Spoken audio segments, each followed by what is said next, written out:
अगर आप बहुत दिनों से अच्छा सुपर हीरो कंटेंट मिस कर रहे हो और आप भी बच्चों वाले हीरोज और विलन्स की लड़ाई देख के पक चुके हैं, देन आपके लिए आ गया है बॉयज सीजन 4 और वो भी 3 एपिसोड्स एक ही टाइम पे। और बाकी के एपिसोड्स पर वीक आएंगे, लेकिन अब हम खोल के रख देंगे कि 3 एपिसोड्स में आखिर हुआ क्या। तो शुरू करते हैं होमलैंडर से। तो पहले तो वो परेशान है उसकी उम्र को लेके, क्योंकि चाहे वो दुनिया का सबसे स्ट्रॉन्गेस्ट सूप है, बट उसकी मेन प्रॉब्लम अब रिंकल्स है। जहाँ उसके पास सिर्फ उसके चापलूसी करने वाले लोग ही है, तो वो 7 में बुलाता है सिस्टर सेज को। एंड दुनिया के सबसे स्मार्टेस्ट ह्यूमन होने के बाद भी ये होमलैंडर के साइड कैसे है? मतलब होमलैंडर को अगर सेज की बात पसंद नहीं आई, देन 1 सेकंड में सेज को लेट सेज बना सकता है वो। लेकिन अभी तो फिलहाल सेज होमलैंडर के लिए वो सब काम कर रही है जो पिछले सीजन में स्टॉर्म फ्रंट कर रही थी। और प्लानिंग प्लॉटिंग भी क्या सुपर पावर्स है। उस हिसाब से तो हमारे यहाँ के सारे पॉलिटिशियंस सुपर ह्यूमंस हुए। वेट हार दे, बट होमलैंडर की परेशानी खत्म नहीं होती, क्योंकि उसका बेटा भी उसके साइड से बिली बुचर के साइड जा रहा है। तो इसी मिड लाइफ क्राइसिस से खुद को बचाने के लिए वो अगले एपिसोड्स में अपने बर्थ प्लेस से शुरू करेगा। लेकिन बिली बुचर के पास ज्यादा टाइम नहीं, सिर्फ है 6 महीने और रायन के हाथ ऑलरेडी खून लग चुका है। बट थैंकफुली रायन के अंदर अभी भी इंसानियत बाकी है। बट जेफरी डीन मॉर्गन का कैरेक्टर रायन को एज अ वेपन यूज करना चाहता है सूप्स के खिलाफ, वरना अगर वो भी होमलैंडर जैसा बन जाए फिर उसे मारना ही पड़ेगा। और दूसरी तरफ होमलैंडर के लोग स्टारलाइट के लोगों से डायरेक्ट फाइट करने लगते हैं, और वो भी सेज की वजह से। और 3 मर्डर्स प्लॉट किया जाता है, जिनमें से एक था मदर मिल्क के एक्स वाइफ की हस्बैंड। लेकिन ए ट्रेन को अब गिल्टी फील हो रहा है, क्योंकि उसके सब अपने उससे ही दूर जा रहे हैं। तो ए ट्रेन मदद कर रहा है बॉयज को। तो स्टारलाइट के लोगों से फिलहाल तो वो एलिगेशंस उठ चुके हैं, बट अब बॉयज सीआईए के साथ है, क्योंकि विक्टोरिया न्यूमैन जो पहले सूप्स के ऑपोजिट में थी, उसने पिछले सीजन में अपनी बेटी को सूप बना के अब सूप्स को मारना भी चाहती है, लेकिन उनसे डील भी कर रही है। पता नहीं क्यों, क्योंकि न्यूमैन के पास होमलैंडर जितना ही ड्यूरेबिलिटी प्लस ब्लड काइनेसिस का पावर है, तो उसे डर किस बात का। लेकिन होमलैंडर को मारने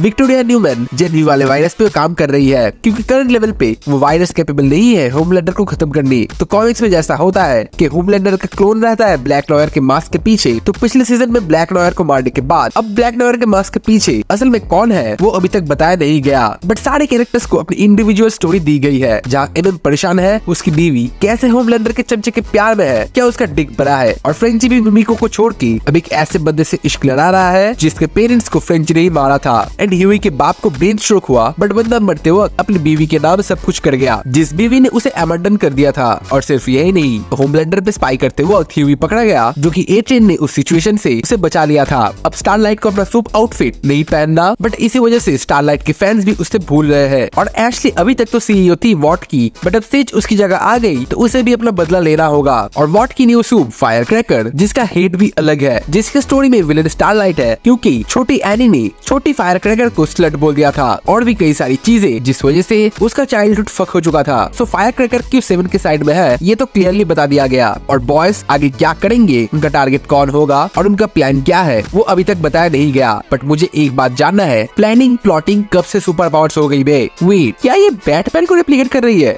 वैसे आपको कैसे लगी ये 3 एपिसोड्स? अगर देख लिया है तो कमेंट में अपना ओपिनियन जरूर शेयर करना, क्योंकि हर एक कमेंट को रिप्लाई देना मेरा मजबूरी नहीं, मेरा प्यार है। और वीडियो अगर इतना देख लिया है तो प्लीज 2 सेकंड निकाल के नीचे लाइक कर ही देना। और अगर ऐसे ही और वीडियोस देखनी है तो सब्सक्राइब भी दबा देना। एंड जैसे हर मूवी या सीरीज कुछ सिखाती है हमें। So keep learning, keep growing, stay hard, and me signing off. You just watched शोटिफाई।